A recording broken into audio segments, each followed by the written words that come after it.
वाह, क्या आईपीओ है। वाह क्या आईपीओ है। खास पेशकश हमारी, और हर रोज हम आपके लिए तमाम आईपीओ बाजार से जुड़ी अपडेट लेकर के आते हैं। लेकिन जितना शानदार रिस्पांस मिलना शुरू हुआ था आईपीओ को, वह इस तरीके से आगाज जो है वो आगे कायम नहीं रह पाया। जी हाँ, पीकेएच वेंचर्स को लेकर के हमने बहुत विस्तार पूर्वक बातचीत की थी और हमने मैनेजमेंट से भी बातचीत की, लेकिन वापस हो गया है आईपीओ। शौर्य हमारे साथ, हमारे सहयोगी जुड़ चुके हैं। शौर्य, क्या कुछ वजह रही कंपनी की तरफ से, कोई सफाई, क्या कुछ आंकड़े आपके सामने निकल करके आए हैं, बताइए जरा।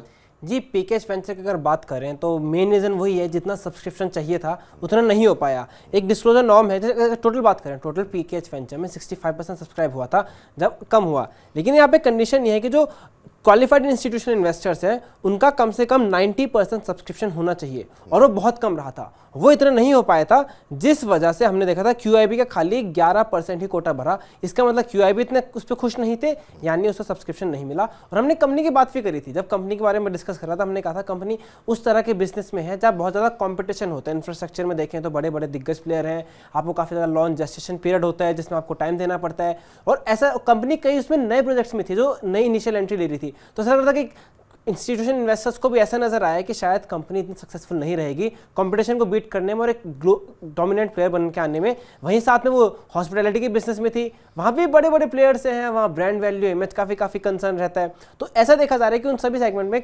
निवेशकों ने, जो क्वालिफाइड इन्वेस्टर्स हैं, उन्हें इतना भरोसा नहीं दिखा। उन्हें कंपनी में ये वीकनेस नजर आया कि कंपनी अभी कह रही है, लेकिन उन्हें लग नहीं रहा था कि वो एक्चुअली फ्रूटफुल हो पाएंगे और अपने आप को चेंज कर पाएंगे, और शायद इसी वजह से कंपनी जो है उनको इतना सब्सक्रिप्शन नहीं मिला, और हमने देखा कि फिर अल्टीमेटली उन्हें कैंसिल करना पड़ा। तो सर, इंस्टीट्यूशनल इन्वेस्टर्स की तरफ से रवि जी रिस्पांस अच्छा नहीं मिला, जिस वजह से इस आईपीओ को वापस लेना पड़ा। हालांकि रिटेल हिस्सा 99% तक सब्सक्राइब हो गया था, एनआईएस की हिस्सेदारी 1.67 गुना ज़्यादा सब्सक्राइब हो चुकी थी, लेकिन क्यूआईबीज की तरफ से जो है सब्सक्रिप्शन नहीं मिला। आपकी कोई टिप्पणी सर? देखिए, कंपनी ने ऑब्वियसली है कि जब तक फॉरेन इन्वेस्टर और क्यूआईबी के परफॉर्मेंस नहीं आती है तब तक, क्योंकि उसमें लॉक इन मिलता है, फायदा ये होता है कि कंपनी के पास पैसा टिका रहता है। नहीं तो आईपीओ मार्केट पे जो लिस्ट होते हैं लोग, आईपीओ पे प्रॉफिट अगर आ रहा होता तो वो एक बार को प्रॉफिट बुक करके निकल जाते हैं। तो मुझे ऐसा लगता है कि क्यूआईबी का अगर कोटा फिल नहीं होता तो कंपनियों के लिए काफी डिसअपॉइंटमेंट होता, और इसी वजह से शायद यहाँ पर पीकेएच वेंचुरा ने अपना जो है वो आईपीओ विड्रॉ किया, क्योंकि मुश्किल हो जाती है अगर आप फंड कलेक्ट करने के लिए जा रहे हैं और आपका फंड कलेक्शन कंप्लीट ना हो, तो मुझे लगता है कि थोड़ी दिक्कत की बात जरूर है।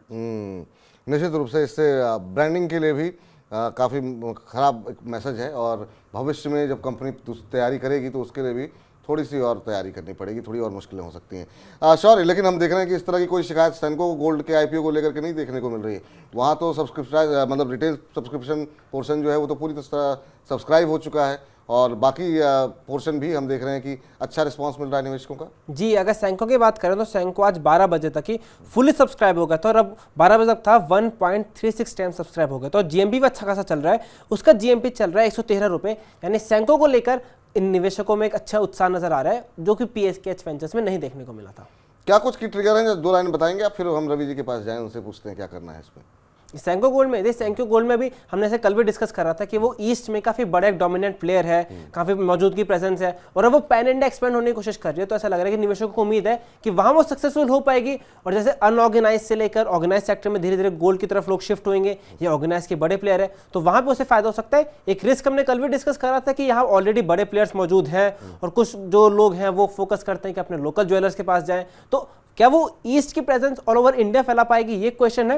लेकिन अभी देखें तो निवेशकों का पॉजिटिव रिस्पांस नजर आ रहा है। तो ग्रे मार्केट प्रीमियम काफी अच्छा 100 रुपए से ऊपर 113 रुपए के आसपास चलता हुआ दिखाई दे रहा है। रवि जी, काफी अच्छा रिस्पांस अभी तक मिल रहा है, और आप कैसे देख रहे हैं सर? क्योंकि अब तक कल इस कार्यक्रम में अरुण मंत्री थे, उनको अच्छा लग रहा था। इसके अलावा हमने बातचीत की संतोष सिंह से, इस बार हमने फॉर्मूला ग्रुप पूरा प्राइमरी मार्केट पे किया, उनको भी आईपीओ अच्छा लग रहा है। आपकी राय उनसे सहमत है या आप असहमत हैं उनसे?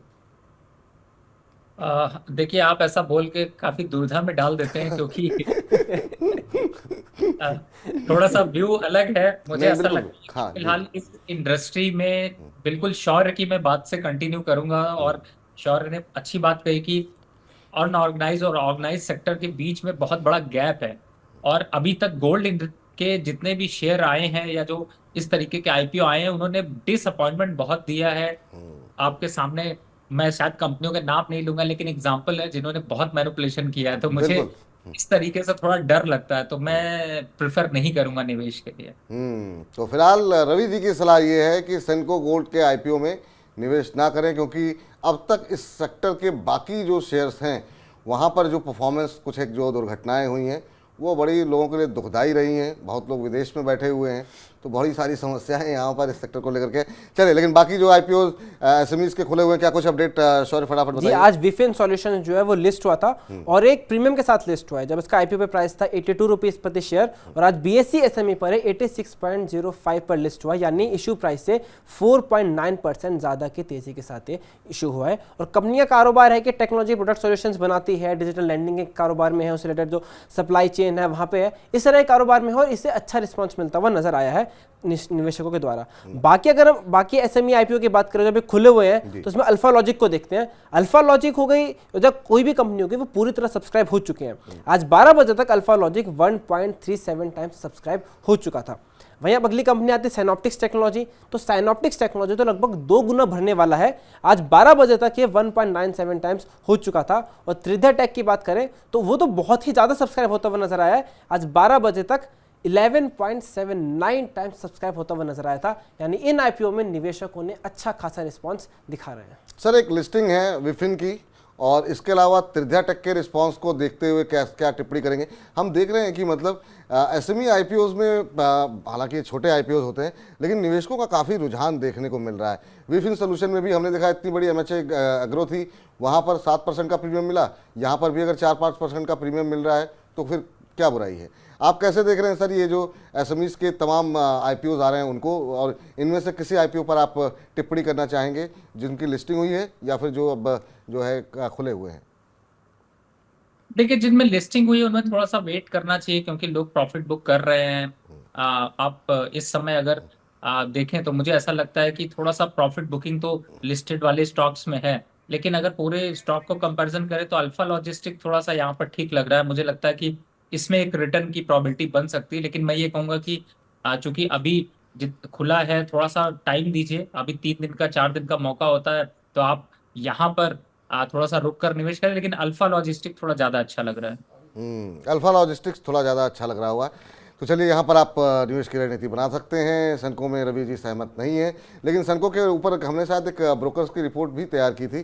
क्या क्या ब्रोकरेज हाउसेस की रिपोर्ट्स है, तो अगर एक छोटी सी टिप्पणी अगर ग्राफिक्स के साथ अगर हम दिखा सकें, क्या कुछ था, आंकड़े क्या कुछ कह रहे थे शौर्य?